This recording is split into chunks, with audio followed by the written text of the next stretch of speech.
everyone, welcome to the very first webinar of the year, which is all about bringing the strategy to life, one of the first steps in the performance management life cycle.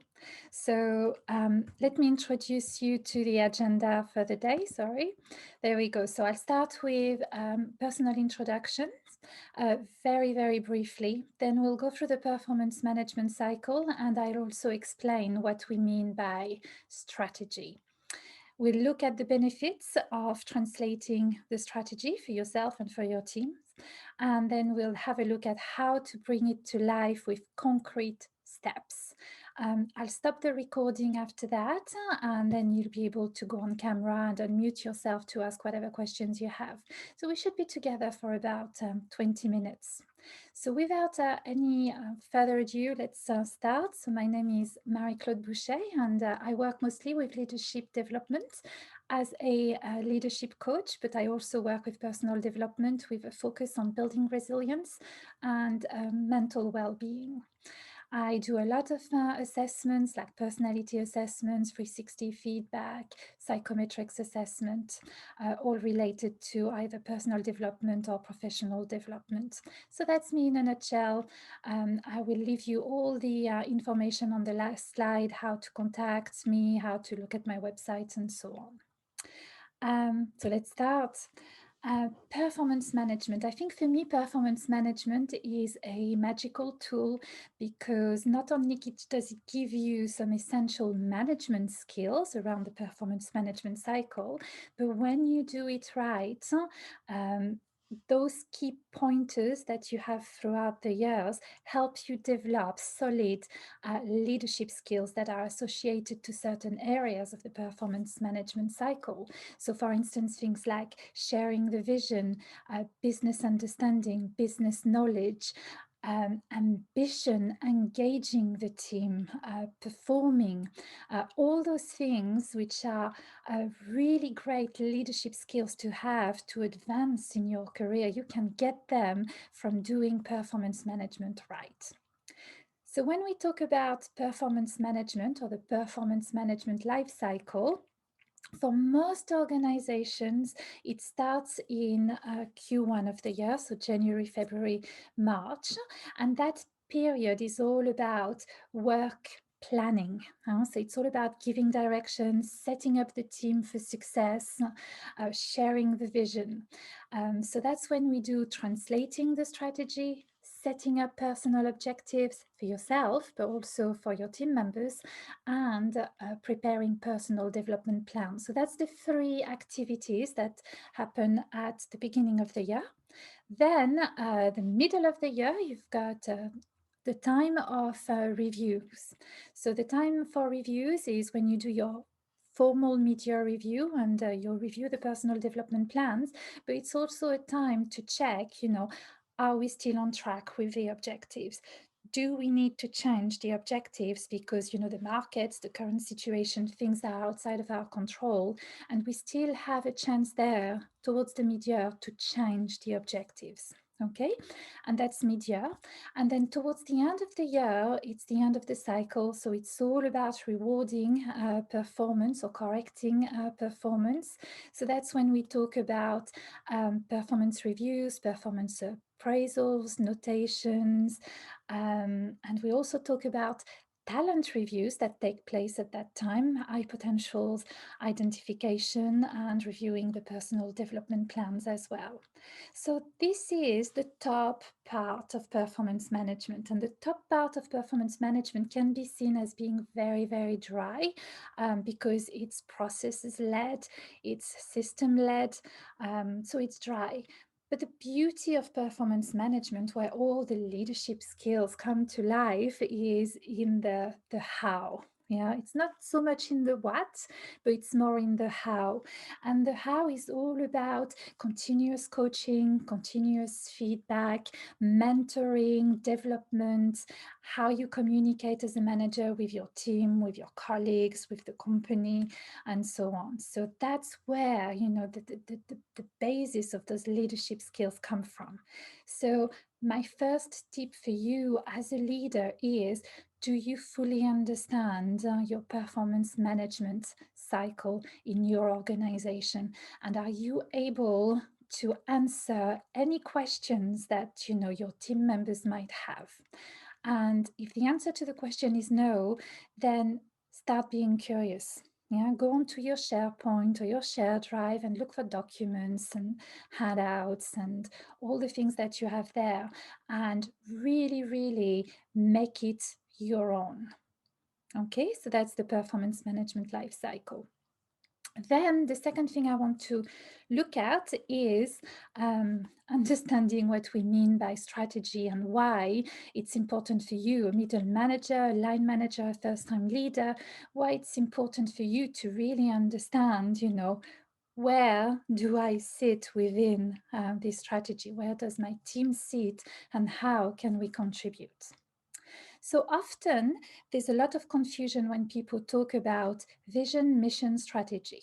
Okay, objectives are kind of easier to understand, but usually we get confusion around the vision, the mission, and the strategy. And I think it's important to clarify this and to spend a bit of time on this. So let's start with the vision. Vision is something very simple. Usually it's one sentence and it's future focused, and it tells you, where is the company heading? So I've taken the example of Apple. Some people might like Apple, some people might not like Apple, but I thought that was quite a good example to use for the purpose of the training today. So here is Apple's vision. So we believe that we are on the face of the earth to make great products, and that's not changing. Okay, so if you think about Apple, wherever you go in the world, you're going to have your Mac, you're going to have your iPhone, your iPad, your whatever Apple, iWatch, and so on. So in that sense, with their vision, they've done very, very well because they are everywhere. So that's your vision, their vision. So what is your vision for your company? You need to know that. So again, do some digging, find what your vision is. Then let's move into a more, so slowly we're moving into more details. So now we're looking at the mission of still Apple, and the mission becomes more practical. So it becomes present focus. So it is what it is that we're doing now to contribute to the vision. Okay, and it's very short, and you don't get a lot of explanations on how and what.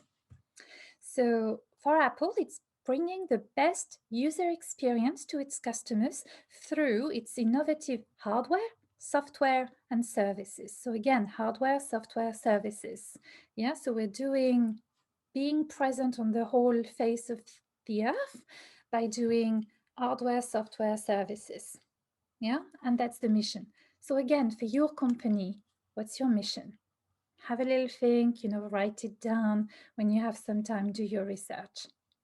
So where it becomes very, very interesting for you as a line manager, is to really look at the strategy. And the strategy is the strategic steps that the company is taking as a whole to achieve the mission and the vision.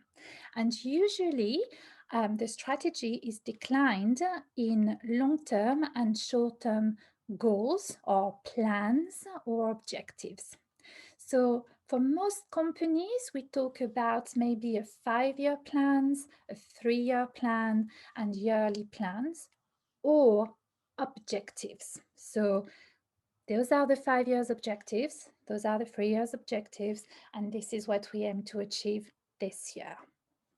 Okay, so for you as a line manager, it's very, very important to understand, within this strategy, where does my team sit? Where is my contribution for my team, for my department, for my division?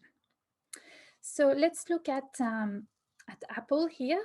I'm not going to read it because as you see, it becomes a little bit drier, but we find the same theme. So it's about operating system, hardware, software, services, which are what they are providing, and they're basing their vision on those key elements.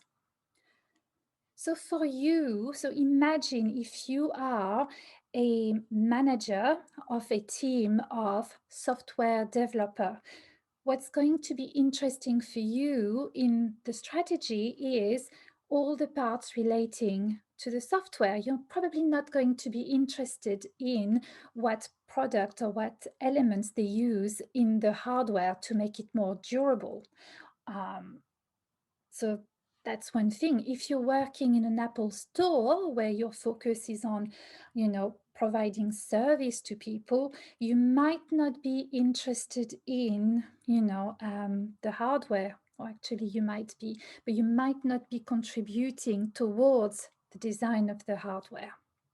Okay, so what's important within the strategy for you is to really understand, where am I going to be contributing the most? And within the objectives, because every year you're going to get your main objectives, whatever is cascaded down from senior management, how, as a team, are we going to contribute? What's the main focus? Yeah, so for Apple, for the software engineers, where are they going to focus? They're probably going to focus on designing new apps and new things that are efficient. And that's going to be their focus, and that's how they're going to be contributing to the vision. Yeah. And it's the same for your team. So if you look at the strategy and you understand it, and then you look at the objectives, and then you can see where you fit in the big picture. And that's really, really important for your team to understand that. So have a little think, what's the strategy, what's the dry piece, and how can I translate that into my own language so that when I talk to my team, I don't give them a slide with that very dry language with things that are probably not directly relevant to my department, but how can I make it my own? How can I explain very simply, this is the vision, this is the mission, this is the general strategy. Within the strategy, we as a team, we fit in here. And within this part of the strategy, those are the objectives that we're going to be contributing to and that we're going to work towards. Okay, and that those two things you really need to own. So what are the benefits of being able to bring that strategy to life? First, you're making something that can seem very, very dry. You're making it accessible and you're making it relevant for people. Yeah, so plain language. Um, and then what that does is when people are working towards the same goal, you create alignment, you create movement, you create energy to work towards those goals, and you build commitment, you build engagement, you get extra efforts from people just because they're serving a common purpose. They understand how their job, how their projects, how everything they do is actually aligned towards the bigger picture. Yeah. And one of the things you do by doing all that and getting it right, you're actually facilitating and making the goal setting process easier for yourself. And we'll come back to that in the next webinar, which is all going to be about smart goal setting. Okay. So you might be wondering, how do I do it concretely? How do I translate the strategy concretely? Well, the first thing is preparing. Okay, so have a look on your SharePoint, your share drive, find the vision, mission, strategy, write it down and make sense of it. Yeah, and have a look at the objectives that have been cascaded down to you, and have a look how they fit in with, the overall vision. Yeah, so you look at all of that and then you think about, what is it you don't understand yourself? Where are your questions? Where are your objections? Write them down. And then put yourself in the shoes of each and every one of your team members and think about, what questions are they likely to ask me? What objections are they likely to have? And write them down. Okay. And then it's time for you to go and ask either your line manager, because maybe your line manager will have all the answers to those questions. The chances are they might not. Okay. And the best people to speak to in your organization, it's your HR business partner or your organizational development business partner. So make a call, have a chat, say, okay, am I getting this right? Is this what we're trying to achieve? What do you think about this? What might be the answer to those kind of questions that I have? Yeah. And once you've got all this body of knowledge, really write down your message. Yeah, what's the strategy in your own words? Yeah, and how we can contribute as a team. And then you set up a meeting with your team. Okay, and it doesn't have to be a long meeting. You can do that as part of a weekly meeting or a monthly meeting. Take about 20 minutes. And in those 20 minutes, all you're going to be doing, you're going to say, hey, hi team, this is the beginning of the year. We're going to be setting objectives very soon. I just want to remind you of, what the company is trying to achieve. So, we're doing this vision, this mission, and this is the strategy, and those are the objectives, and this is where we as a team fit in. Do you have any questions? Do you have any objections? And then you have a general discussion. Yeah, so that's your first meeting. And to be honest, that shouldn't be more than 20 minutes.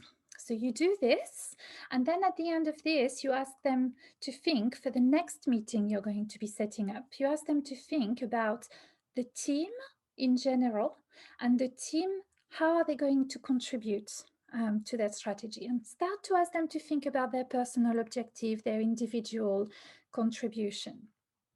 So most of the time, in organizations, in big organizations, objectives tends to be cascaded down, and then you've got two possibilities. Either the middle manager will actually look at the objectives and from these say, okay, I am going to contribute, and the middle manager is going to actually write their own objectives, or they're just going to be cascaded down to them and they're going to be told you need to work on this, and those are your objectives for the year.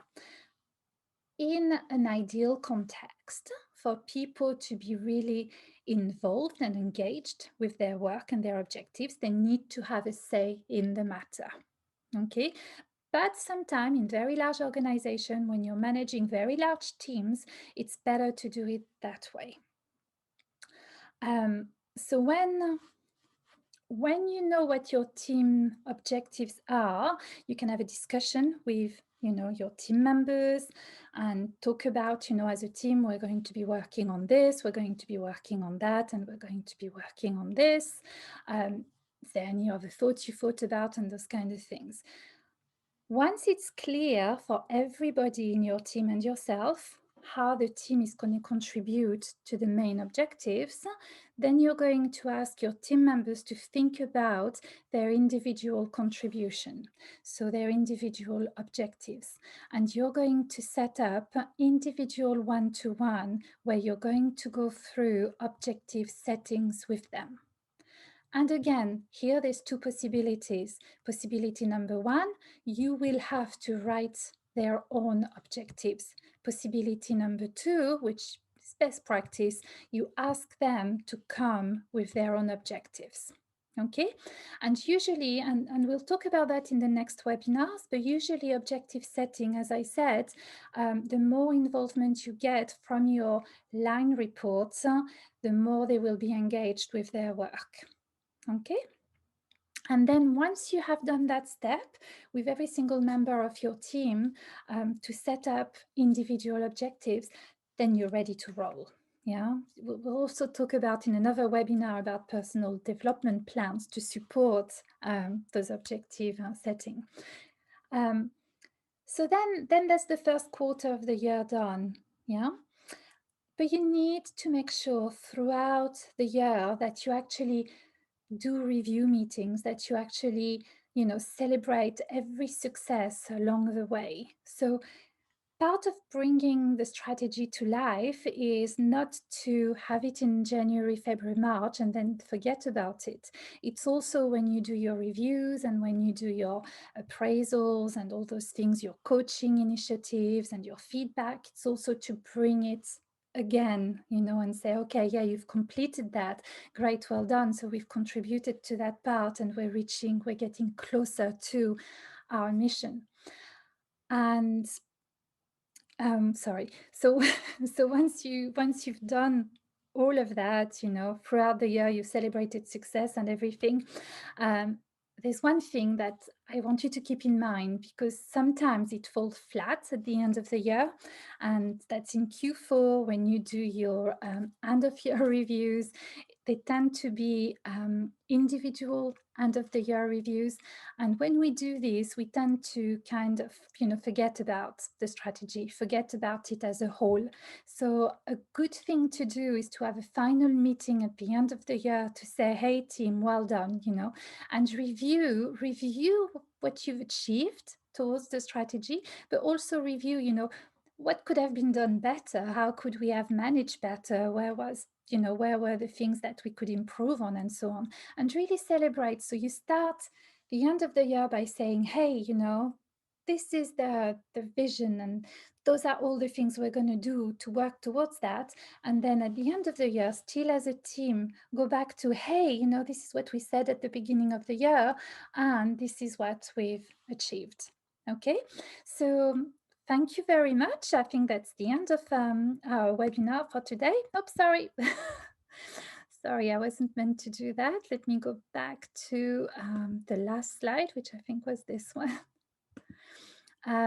So yeah, that's the end of the webinar for today. So thank you for being here. If you're working with me, if you currently have access to the members area, I have put an extensive worksheet about translating the strategy. You've got all my details here, and I'm going to stop the recording now. You can go on camera and you can unmute yourself if you have any questions. So thank you very much, and I'll see you for the next webinars on SMART objectives.